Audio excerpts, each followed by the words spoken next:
d'agir un peu à ce moment-là. Voir comment il était possible de pousser un petit peu de façon à ce qu'on ait une réunion avec Monsieur le Président. Parce qu'il ne faut pas oublier que vous avez tous vu sur vos téléviseurs hier soir que M. Macron s'est rendu à Whirlpool. Ouais. Oui. Écoutez, ça s'est bien passé. Oui. Sauf que là, on a tous l'impression qu'il y a une différence de salariés quand même. Oui. C'est que certains, ils veulent bien les écouter et les entendre. Bien sûr, une fois que le travail est fait et que ça a été tout rose, c'est facile pour lui. Tandis que là, le problème, c'est qu'il y a encore 156 personnes de licenciés avec des familles. Donc la moindre des choses, ça serait quand même qu'ils nous reçoivent. Voilà, donc le but, c'est d'aller au plus près.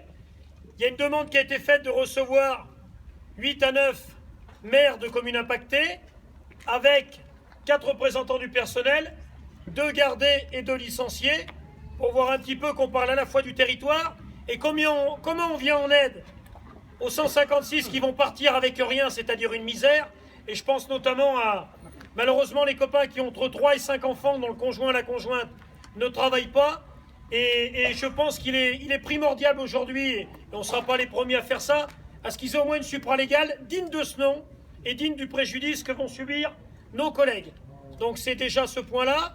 Et le point aussi pour dire à M. Macron que 120, ça ne suffit pas. 120, ça n'a pas été une restriction de personnel de la souterraine, ça a tout simplement été une casse de l'emploi de cette boîte. Et on sait très bien que les constructeurs sont sur notre boîte depuis 2009 et que petit à petit, malheureusement, avec le cautionnement de l'État et des différents présidents qu'il y a eu, eh ben, ils arrivent presque à leur fin. Sauf qu'aujourd'hui, on n'est pas mort, on est toujours là. Il faut qu'on continue à se serrer les coudes. Il faut que les 3 départements qui sont impactés de l'Indre, de la Haute-Vienne et de la Creuse continuent à se battre ensemble parce qu'on parle bien de la désertification de notre territoire. Alors serrons-nous les coudes.